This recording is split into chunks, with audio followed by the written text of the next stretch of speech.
everybody, welcome back to the Claremont Classic Garage. Today we're going to do a little bit more work on Gord's old 1949 Ferguson TE20.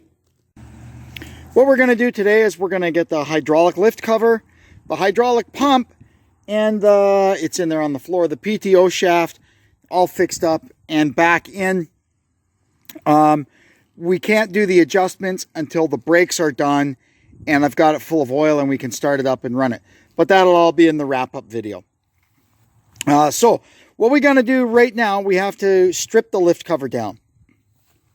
So the first thing we have to do is get this eye off here.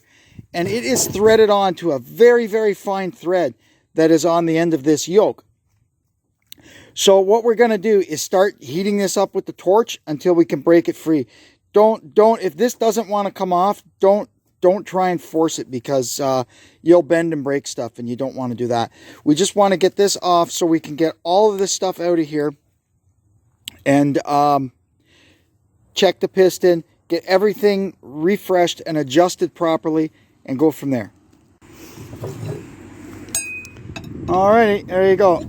We got it freed up. Now, while this cools off, we're going to have a look at the pump. Smoking!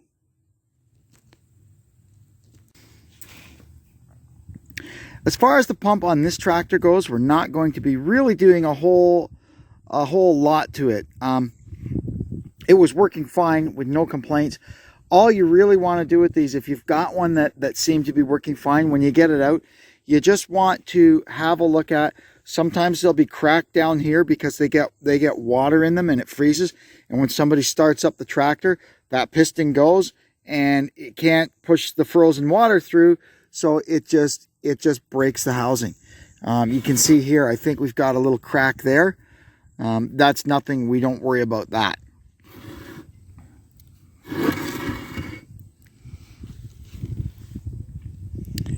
You can see here on this corner and on this corner, we've got an outlet so you could hook up a loader or even a pressure gauge to test it.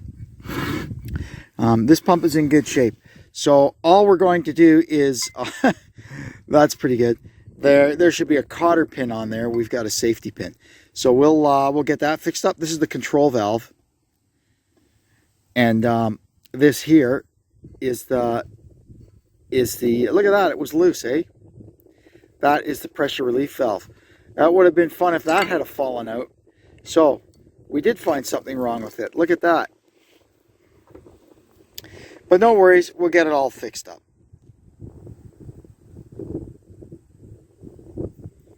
What else we want to make sure is this control valve runs nice in its bore, right? You don't want to find it's got tight spots or anything like that. But this is perfect.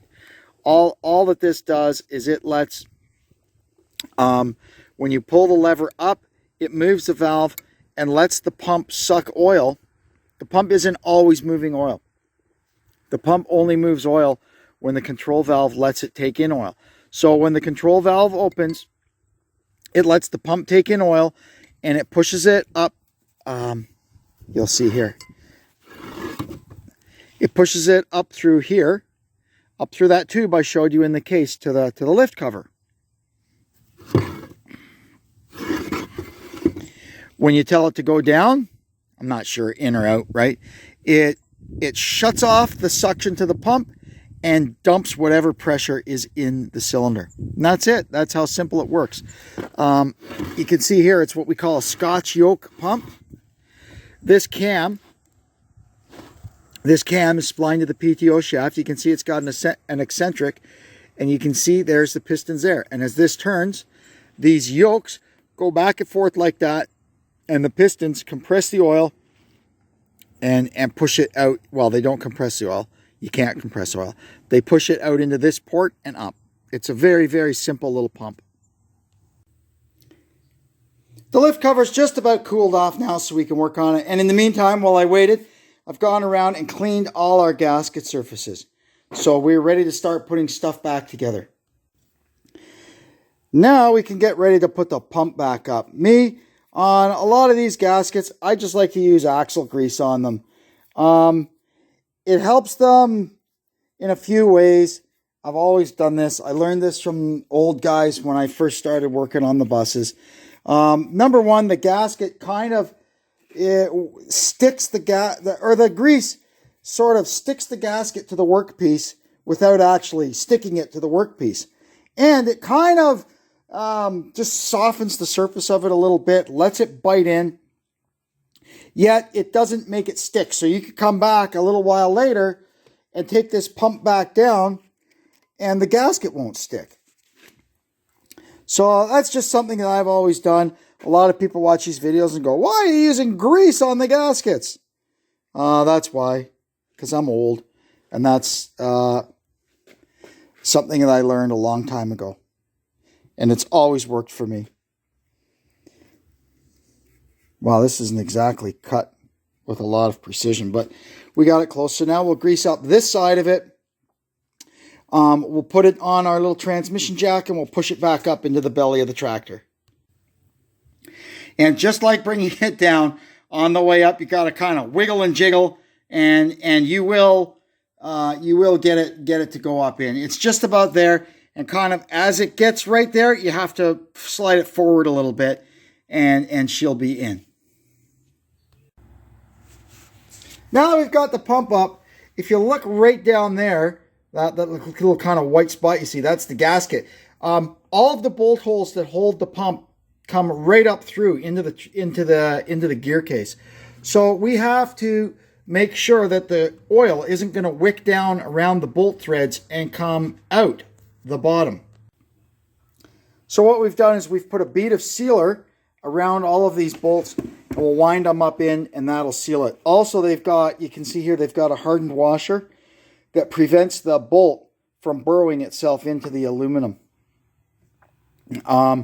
You could maybe replace these with a copper washer, which would seal it. But anyway, that's such nice, beautiful, original hardware. We're going to leave them. So we'll get all of these up in there, and then we're going to torque them to 60 foot-pounds. We've got this all torqued up now. What I normally do, this here is the port that goes to the pipe that goes up to the top, and there's a bolt on either side of it. I always torque those two first. I want this corner of the pump crunched right down on that gasket, because that's what holds all the pressure. So I torque those two, and then I just kind of do a crisscrossy pattern and get the rest of them. Now we can start taking the lift cover apart.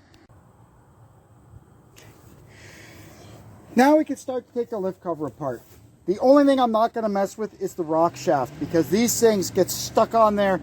They're on a tapered spline, and some of them, you take the bolts out and whack it one time and they fall off. Others, you're here with two rosebud tips and they still won't come off. You literally have to slice them with a zip wheel. There's no reason to take them out anyway. And before we start, I probably owe it to you to give a fast explanation of how this Ferguson system operates. Now, this will be exactly the same in a Ford 9N or 2N. The 8N is slightly different because they added position control. But on the Ferguson, the actual Ferguson system, this is what you've got. This is your control lever. And what you need to know, this doesn't control how high the implement goes. It controls how deep it goes. That's why it's called draft control. It controls the draft. So when you want it to go up, pull the plow out of the ground. This thing wasn't made to do driveway grading and all the other stuff that we try to do with them today. It was made to pull a plow, replace a horse. That's it, period. So when we tell it up, out of the ground, you can see here the fork there moves, right? So we go up. It pushes the control valve in, allows the pump to suck in oil, and the plow goes up. You want to drop it into the ground, you tell it down. And where you put this lever, that's how you set the draft. You want it to go all the way in, you put it like that. And that relieves all the hydraulic pressure and lets the thing come down. Now, where the Ferguson system part of it comes in is here, the back of the spring. So what you can see here, this large spring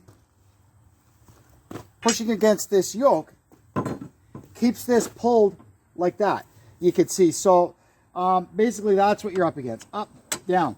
So what happens, the spring has got this pulled like this, and when you're plowing, if you encounter a tree stump or a rock, it with the front of the plow will hit it, which makes the back of the plow rear up, which forces through your top link. It does that. See that? And it dumps the hydraulic pressure. And because you've got that set there, as soon as the object is cleared, it goes back to where it was. And that's basically how it worked. The idea of the Ferguson system was to keep the tractor from rearing over backwards when it hit a stump or a rock or something plowing. So anyway, that out of the way, we're going to just remove a few pins, get all this linkage out of here, and then we're going to pull the hydraulic cylinder off. There's 4 nuts on the other side, and I'll show you how to get this apart. Now that I've got the push rod, the hydraulic push rod out of the way, you can see here how this thing works. It's pretty simple. You can see the shaft coming in here. There's an eccentric on it, and that's what operates the lift. Not much more to it than that. So we'll get this thing flipped over, take off the 4 nuts, and the hydraulic cylinder will come off. It'll disengage from this yoke, and then we can carry on. Now we're going to take the quadrant lever apart. So first thing we have to do is get the front part of it off. These bolts don't always want to come out. Just give them a little try. There we go. And if they seem like they don't want to come out, get a little heat on them, because you don't want to break them in there. Some of them get in there pretty tight.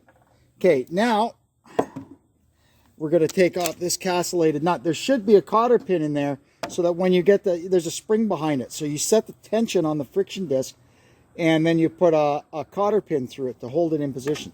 Cotter pin.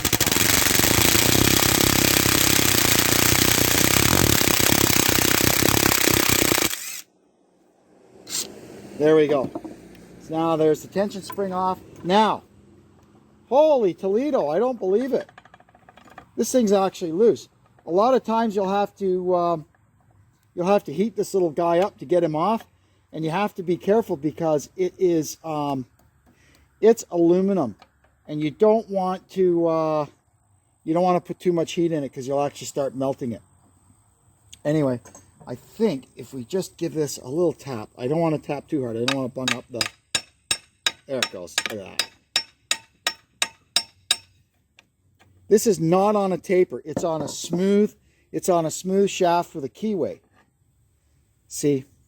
Now when we roll over, we have to get there's the key. We have to get the key out before we can get it off. There is the friction disc. We'll be replacing that. Let me get this key out.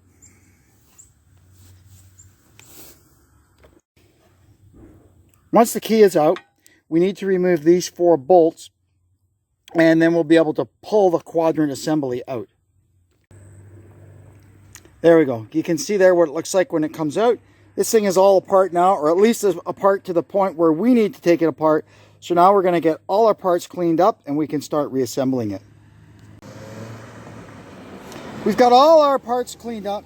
Last thing we got to do is deal with the actual hydraulic cylinder. So the piston is all the way down in the bottom of it. Now sometimes I get lucky and I could just get it to come out by doing that. But this one doesn't seem to want to. That means it's probably got some decent rings on it. So what we're going to do is get a little compressed air and give it some help to come out. See how far across the yard it flies when it comes out, eh? Ready? Oh, there it is. So we can see here, this still has the original 3-ring piston in it. And quite frankly, if it's working fine, we can just go ahead and put that right back in. It'll work just fine. So long as this bore is good. I'm going to go clean everything up, and then we'll inspect it all and see what we've got. It's very hard to see down there because we're out in the natural light. But the bore in this cylinder is immaculate. It's like brand new. The rings on the piston are in excellent condition, so we're just going to go ahead and put it back together. So what we'll do is I'll oil up the inside of the bore. We're going to arrange these rings so the gaps are equidistant around. And then we'll just use a little ring compressor or hose clamp to squeeze them and pop the piston in. And you'll notice it goes in rings first, not that way. Okay, now we can start putting this thing back together. So first that's going to go in is the linkage. And you just kind of hold that up like that. And this goes in through there and down over that like so. And it just sits in there until we get the eccentric. And you'll notice these two here. See these here? Those are stoppers. They basically override the system. If the piston comes out too far, it hits that and pushes the linkage back and shuts things down. I put some grease on these guide pins, and we've greased up and installed our gaskets for the lift cylinder. So you just kind of hold that up because these go through, those go through there, and you just kind of thread the lift cylinder in. Hopefully I can catch it in live action here while I actually do it. This is fun working outside. I don't do this often enough, I don't think. There we go. And that just goes down there like that. And before anything moves, we'll get our bolts started through. Oh, big helicopter coming.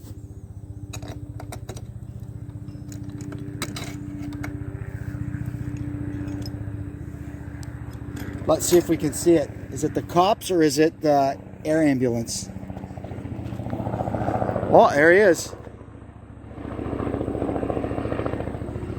There's also a guy that comes into the golf course up the street with a helicopter because he's too special to come in with a Lamborghini or a Ferrari like lots of the other ones do. But I guess if you got it, use it.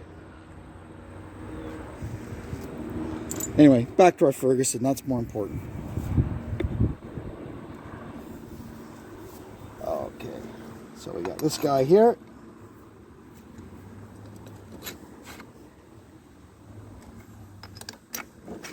And once we've got all the bolts through the gaskets, then we know we're in good shape. Oh, there goes the alarm. Now we can install the push rod or the dog bone. Goes in there and like that. And then there's a clevis pin that goes through. And I just got to run in the shop and find a cotter pin for it. No more safety pins. That's looking a little better, isn't it? Now we got the spring on.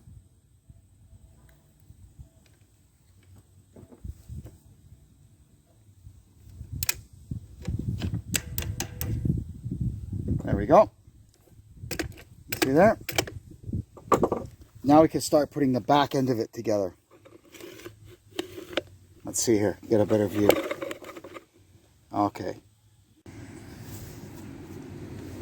First we want to make sure that this fellow here has not been digging too far into there. There's a tiny bit of wear there, but it's not too bad. We could just turn this to a different position and it can start new wear. And then there's 3 little bolts, 7/16 bolts that hold that on. Once that's on, we're gonna put our felt seal in there. If you haven't got one of these, make one, get one. It's very important that it's there, allegedly. And make sure that that fits in there nicely. You see there, it fits in there. And then we're going to get anti-seize all over this thread. This is a very, very, very fine thread that allows a very fine adjustment of the draft controller. Then the spring goes on. We've cleaned both ends. We want our adjustment to be accurate. And then we're just going to get this guy screwed on. We're not going to tighten it up or nothing. We're just going to get it so it kind of stays together. We'll make our adjustment after. So now we can go ahead and put the quadrant back together.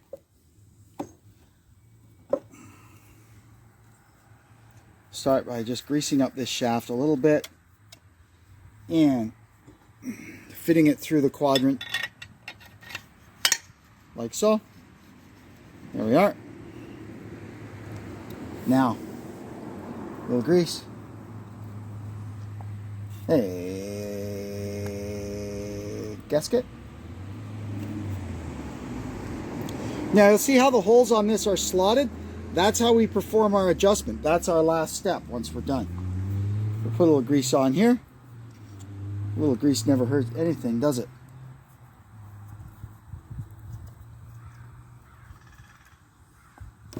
And we'll get this guy in here.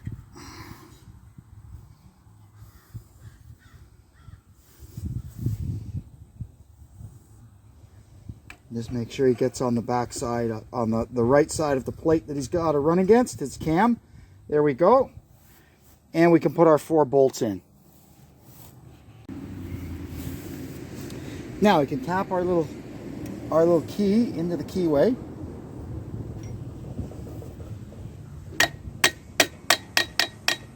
Like so. Oops, I should have put the friction disc on first. Hopefully we could stretch it over the key. Oh yeah, there we go. My mistake, but it's on. All right, now we're going to put a little anti-seize on here.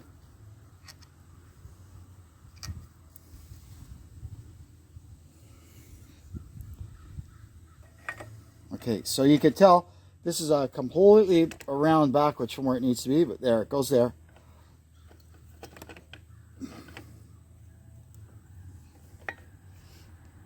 And now, once we've got that on, let me give it a little tap here.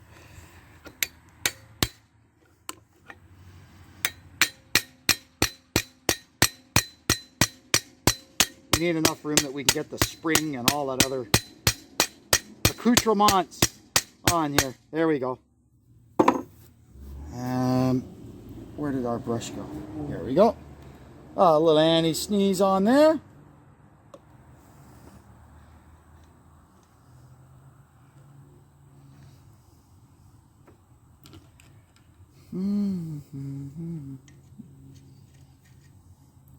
Now, I got a funny feeling that there we go.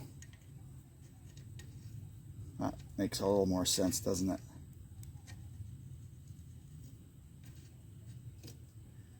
Okay, let's see if we can get this nut to wind on. There, and you don't have to go too far, see, until you find a nice, and we just got to go a little bit there, right there. We found a spot we can get a cotter pin through there. Yeah, that's just right. Perfect.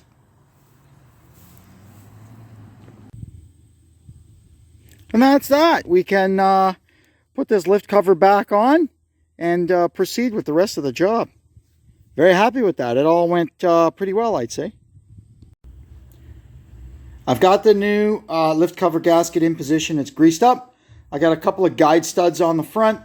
And now that I've got all the linkage and everything off the back, I think I can just grab it and manhandle it on here without needing my crane, because it's all the way over in the barn. I don't feel like getting it out just to lift one little thing. We just have to make sure that the fork goes down between the bulkhead here and the pump. So we'll try it. If it doesn't work out, we'll come up with plan B. Yeah, that worked out pretty well. It's on. So what I'm going to do now is I'm going to go around, put all the bolts back in, torque them to 60 foot-pounds, as well as these nuts that hold the lift cylinder up. And then we can get in the bottom there and get the linkage hooked up.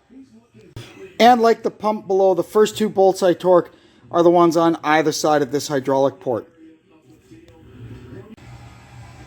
Now I'm going to reach inside there and get the hydraulic linkage hooked up. I can't even show you how to do it. You kind of reach in there with your hand. You get one side of it in, and then you sort of spread it with your thumb and your finger, and it'll pop into the other side. Once you've done it 1 or 2 times, it makes sense.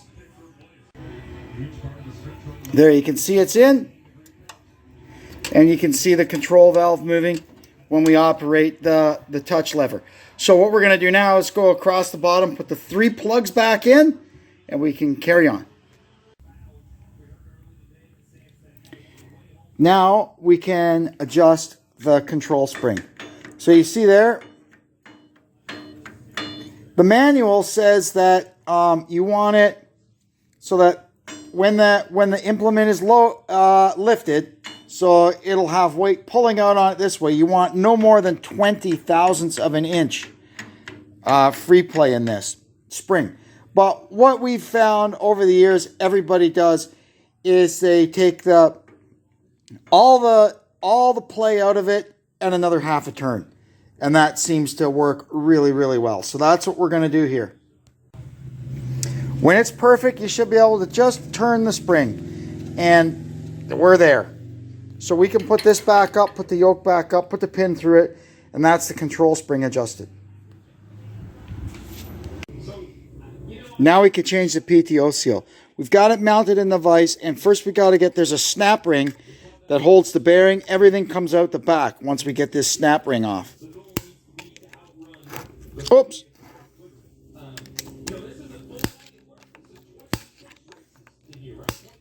Okay, I need 2 hands to do this. I'll be back. Once we got the clip out the back, out comes the shaft. You can see the old seal, and it's still got an old seal in there, I think. Well, maybe not. I think it's in backwards, though. We'll find out when we get it out. But it has eaten away at this piece comes off. That's what the seal runs on. It's the wiper, you could call it. So we're going to take off this snap ring. We're going to pull this thing off. We're going to turn it around, and the seal can run on a new part of it. I put this in the lathe and put a little bit of a chamfer on the other end for the seal to go over when we install it. Now what I got to do, the inside of it is a little scored up, so we're going to put some sealant on it so that when we put this on, we don't want the transmission oil leaking between the shaft and this, because a leak is a leak. We don't want any leaks. Now we got to get the snap ring on, and that's that part of it done. That's that. Now we're going to go over to the press. We'll push the seal out of this and push the new one in. Now we can press our new seal into the retainer. This here you can see with the little spring, that's the back side of it. So we're going to pack that up with grease, and we're going to grease up the lip of the seal. Now you have to be very careful, because sometimes when you put these things together, if it doesn't go on perfectly straight, the inside lip gets folded around and it makes a mess and wrecks the seal. But this one, I can pull it straight down over it, and it seems to go on quite nicely. So we'll make sure there's lots of grease on it, and it should go in good. This seal is also not coated with any kind of sealer on the outside, so we will smear just a little bit of sealer around the outside of it. Then we're going to push this thing back down over here, being very careful to keep it going on straight. That way our seal will go perfectly over the wiper. There we are, and we can feel a nice drag on the seal. So all we have to do now is flip it over and put the other clip in the back, and the PTO shaft can go back in the tractor. We've got our new gasket put on, our snap ring is in, everything's greased up. We'll slide the PTO shaft bolt in and torque our 4 bolts to 60 foot-pounds. Now I can put the overrunning clutch back on. We just line up the hole and slide it on till we can see through. Right there. Then we can put the pin back in, and this time we'll put grease fittings in it like it should have. There we are. Everything back here is all back together. What we can do now is make sure our PTO is working. So right now the PTO is disengaged. Operate the lever here. There. And that should turn it on. Yep. Okay, so that's good. Perfect. That'll do it for this one. In the next one, we're going to get the brakes and axle seals done, get it full of oil, fire it up, adjust the touch control lever, and she's done. Anyway, I'm going to take off now. This one's gone kind of long, I think. I'd like to thank you for tuning into our little channel. Hope you'll come back and see us again. And until then, This is Kevin saying so long from the Claremont Classic Garage.